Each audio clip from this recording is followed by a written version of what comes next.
संत चरणों में मेरा विनम्र नमस्कार। मंचस्थ सभी मान्यवरों का अभिवादन।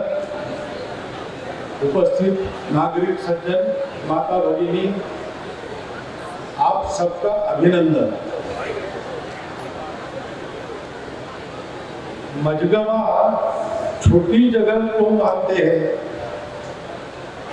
ये जगह छोटी नहीं है। यहाँ पर रानी दुर्गावती का राज्य चला है और यहाँ पर परम श्रद्धेय नारायण जी की तपस्या हुई है। तो वहां रहने के लिए कैसा है, खाने के लिए कैसा है, इसका विचार नहीं करना है। ये हमारे लिए पवित्र स्थान है। स्वतंत्रता के 75 वर्ष हम संपन्न कर रहे हैं। जिन महापुरुषों के कारण हम इन 75 वर्षों को आज संपन्न कर पा रहे हैं, उन महापुरुषों की नक्षत्र मालिका में रानी दुर्गावती का नाम पहला है।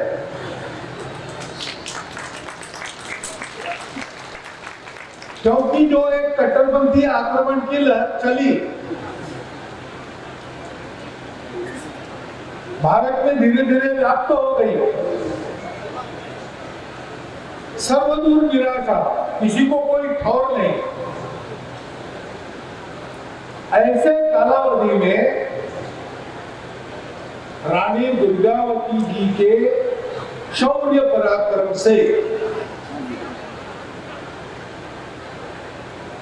20-25 वर्ष तो ये आक्रमण की लहर इस इलाके को स्पर्श नहीं कर सकी और उनका बलिदान होने के बाद भी अंग्रेजों के राज के जाने तक स्वतंत्रता की जो ज्वाला वो यहाँ पर सुलगा कर गई थी, वो निरंतर चलती रही है।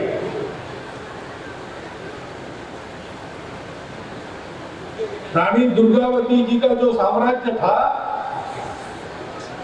उसके दक्षिण के आखिरी छोर पर मेरा शहर है चंद्रपुर। इस पूरे इलाके में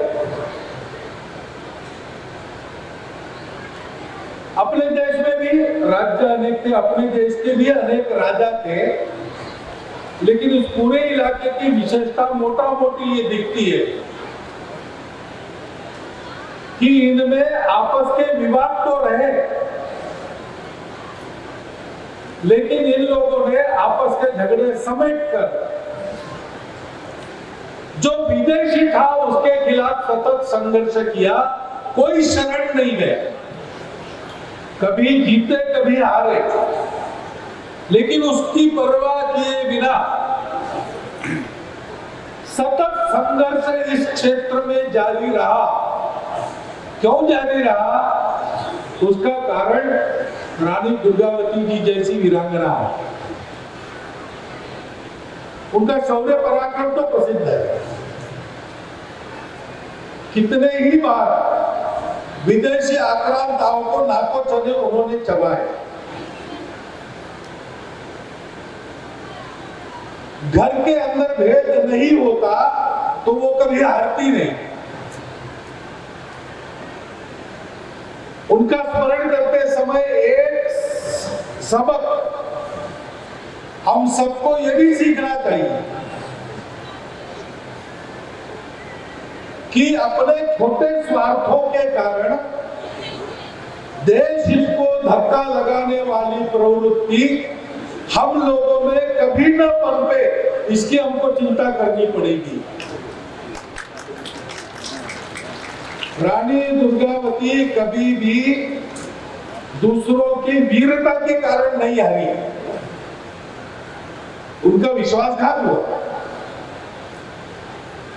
किसके द्वारा हुआ? अपने ही लोगों के द्वारा। ऐसा होने के बाद भी इतने उदार मन की वो थी कि उन्होंने बने तक सबको क्षमा किया। हद से पार हो गई बात तब कुछ सजा दिए। लेकिन जहां अपने लोगों की गलतियां है, स्वार्थ है, गद्दारी है, उसमें भी उन्होंने ख्याल रखा कि अपना व्यक्ति है, वो रास्ता भटका होगा, वो अपनेपन को भूल गया होगा, हम अपनेपन को नहीं भूले। कितने ही ऐसे लोगों को वो मृत्यु दंड दे सकती थी, उन्होंने नहीं दिया। उन्होंने किसी को ससम्मान विदा कर दिया।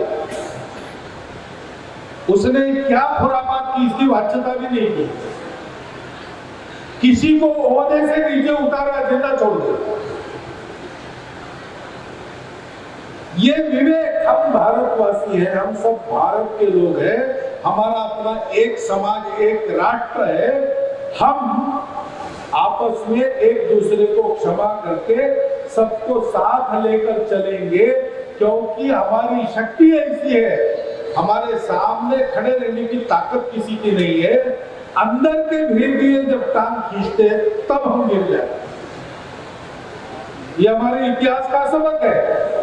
रानी दुर्गावती जी के इतने उज्जवल पराक्रम को, जिसका गुणगान सारी दुनिया करती है, जिस पद्धति से उन्होंने लड़ाई लड़ी, उस पद्धति का अध्ययन आज भी मिलिट्री करती है।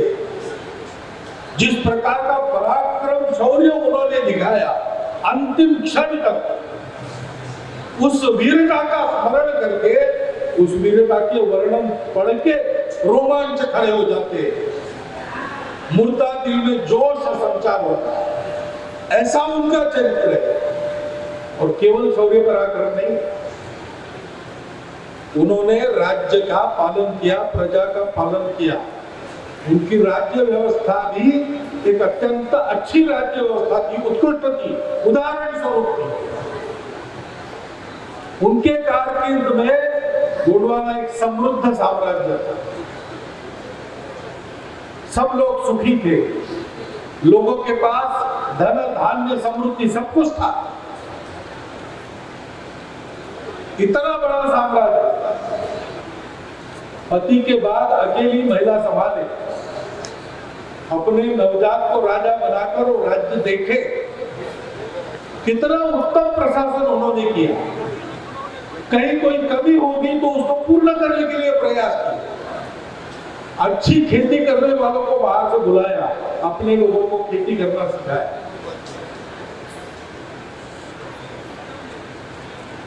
बाहर से अच्छे कवि, विचारक, भाषाओं के तज्ञ, साहित्यिक ऐसे लोगों को बुलाया, विद्वानों को सम्मानित किया, अपने यहाँ पर लोगों का ज्ञान बढ़ाने के लिए उनको यहाँ स्थापित किया।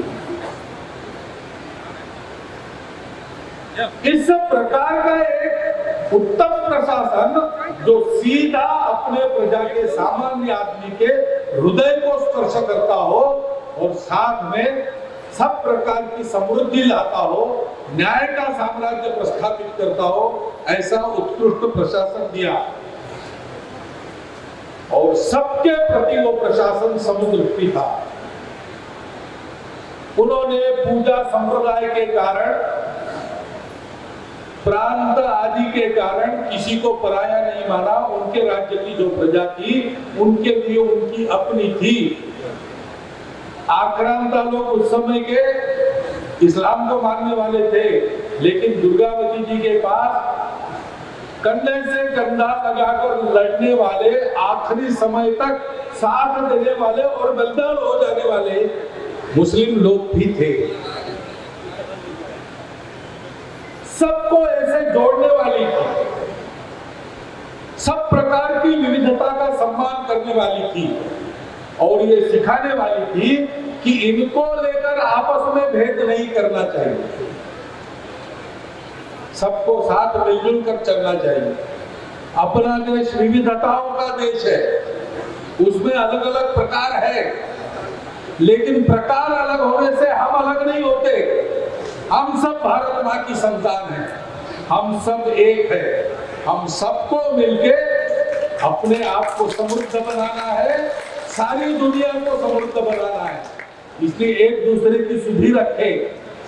हम लोगों में कोई दुखियारा न रहे, हम लोगों में कोई गरीब न रहे, हम लोगों में कोई ऊंचा नीचा न रहे, सब बराबरी में रहे, इसकी चिंता करो। स्वयं उनका विवाह था, उस जमाने में जाति भेद को तिलांजलि देने का उदाहरण था, सामाजिक समरसता का उदाहरण था। चंदेल वंश की राजकुमारी गोंड राज्य के अधिपति दलपत शाह की पत्नी बनती है। उस समय कल्पना कीजिए आप कैसा रहा हो। संदेश ये दिया, ये दोनों ओर से योजना बनकर हुई बात है, आनंद फानंद में नहीं हुआ। उनका विचार विनिमय चला और जब दोनों को ये लगा कि देश के हित के लिए भेद भूलकर आगे बढ़ने का जीवन कैसे होता है, इसका उदाहरण रखने का ये समय है, तब वो विवाह हुआ है। आप इतिहास पढ़िए। अपने समय से कहीं आगे चलने वाली रानी दुर्गावती थी। पता नहीं उनको कहीं अंदर से ये विचार आया होगा या उन्होंने देखा होगा कि 15 अगस्त 1947 को सब प्रकार की गुलामगिरी तोड़कर भारत जब मुक्त होगा, तब उनको नई राह पर चलने के लिए कोई दिशा देनी पड़ेगी। वो दिशा क्या हो सकती है? जितने विदेशी आक्रांत अपने यहाँ आए, उनकी व्यवस्थाएं अलग, उनके लिए ठीक ही थी, लेकिन उन व्यवस्थाओं को उन्होंने यहाँ जबरदस्ती हम पर थोपा। हमारी व्यवस्था कैसी थी? देश के मालिक कौन है?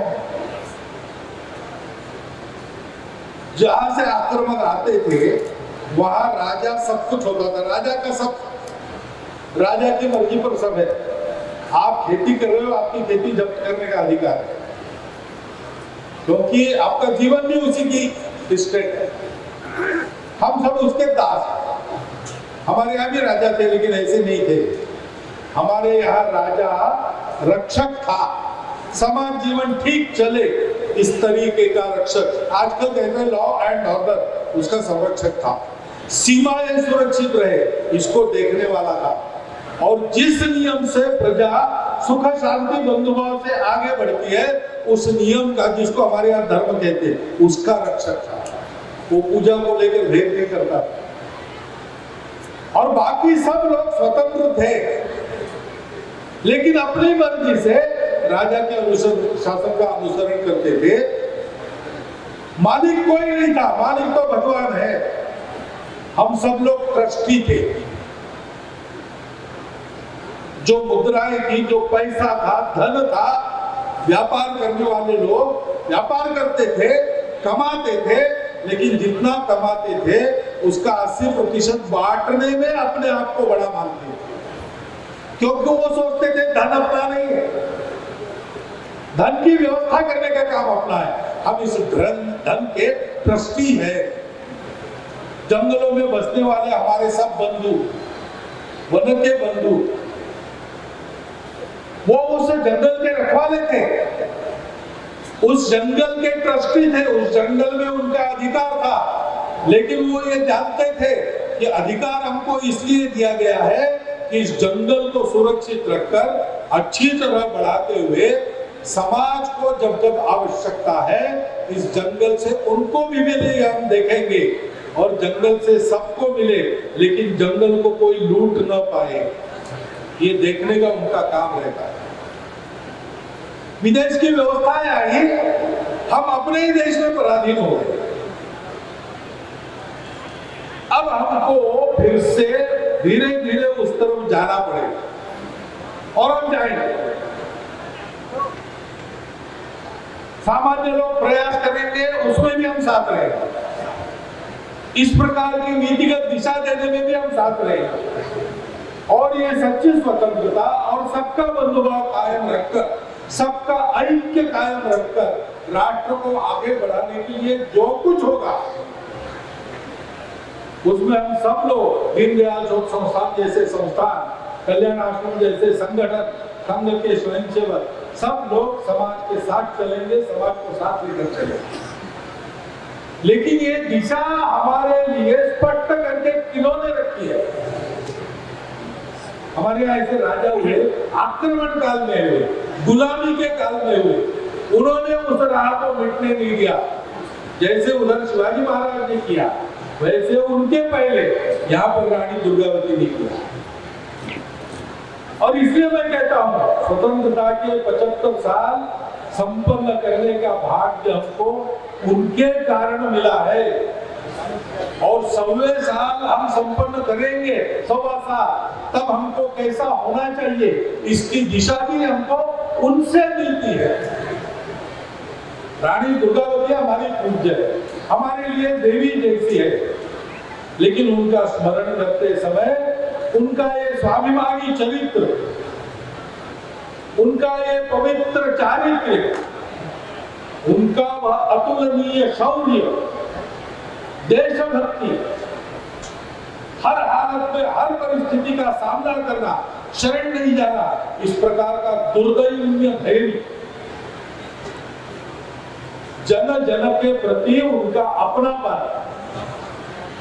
कुशलता पूर्वक सब लोग सहभागी हो, ऐसे विकास का पथ, उसके निर्माण करने की कला, उसके निर्माण करने के पीछे जो मूल तत्व है, वो सब भारतवर्ष के समाज की एकता आदि आदि उन्होंने दिग्दर्शित की हुई बातें, ये हमारे लिए अनुकरणीय है। हम में से जो अध्येता है, जो जानते हैं, वो अध्ययन करें, जो प्रजा से संवाद करते हैं, वो सब इन बातों का प्रचार करें और उन सब बातों को समझकर हम सारे लोग उनके पथ का अनुसरण अपने आचरण से करें, इसकी बहुत आवश्यकता है। मूर्ति यहाँ क्यों लगाए? ये मूर्ति नहीं लगती तो क्या दुर्गावती जी को हम भूल जाते हैं? नहीं भूल जाते, नाम तो उनका रहता है, लेकिन नाम के साथ उनका रूप भी रहना है। वो रूप केवल एक शूरवीर महिला का रूप नहीं है, भावी भारत के भाग्य का पथ जिनके रूप में साकार होकर आया, ऐसे भारत माता की प्रतिमूर्ति का वो रूप है। उनके इन सब गुणों का स्मरण करना है, उनके इस चिंतन का स्मरण करना है, जिस चिंतन के आधार पर अपने पुण्य संस्कृति का सनातन प्रवाह सतत बढ़ता आया है। कोई इसको रोक नहीं सका है, रोकने वाले मिट गए। कंकड़ पत्थर की हस्ती क्या बाधा बनकर आए, ढह जाएंगे गिरि पर्वत, कांपे भूमंडल सारा, कल कल छल छल बहता आया यह पुण्य प्रवाह। ये सांस्कृतिक प्रवाह हमारा यहाँ तक चलता आया है, उसके कारण ये बलिदानी वीर वीरांगना है, ये हमारे पूर्वज है। उनके पदचिन्हों का अनुसरण करना है, उनके जैसा सोचकर उनकी कीर्ति को और बढ़ाना है, चार चांद लगाने हैं और संपूर्ण विश्व को शांति, भक्ति और मुक्ति का मार्ग दिखाना है, ज्ञान का मार्ग दिखाना है। ये हमारा ईश्वर प्रदत्त कर्तव्य है। उस ईश्वर प्रदत्त कर्तव्य का स्मरण करते हुए 500 साल बाद भी हम रानी दुर्गावती जी का इस प्रकार स्मरण कर सके, इसलिए इस मूर्ति की स्थापना यहाँ हुई है। वो मूर्ति यहाँ सदैव बनी रहेगी, लोग आएंगे जाएंगे, इसको देखते रहेंगे। मजगवा छोटी जगह नहीं है, मजगवा बड़ी जगह है। क्यों बड़ी जगह है? इसलिए बड़ी जगह है। ऐसी तपस्या यहाँ पर रानी दुर्गावती की हो गई। ऐसी तपस्या आज लड़ना नहीं पड़ेगा, सेवा करनी पड़ेगी। कैसे कर सकते आज के जमाने में? नानाजी ने उदाहरण प्रस्तुत कर रहे हैं, दीनदयाल संस्थान उसका काम आगे ले जाना है। हम सब लोगों को इसी प्रकार जीना है, अपने लिए नहीं, अपनों के लिए जीना है, स्वाभिमान के साथ जीना है, सबके हित के लिए जीना है, मनुष्यों को जोड़ने के लिए जीना है, एक दूसरे की विशिष्टताओं का निर्देश करके तोड़ने के लिए नहीं जीना है। इन बातों को समझकर हम चले, इसका संकल्प आज हम ग्रहण करें। ऐसी एक विनती मैं आपको विनम्रता पूर्वक करता हूं और आपने मेरा ये थोड़ा सा लंबा भाषण सुन लिया, इसलिए आप लोगों का धन्यवाद करता हुआ मेरे 4 शब्द समाप्त।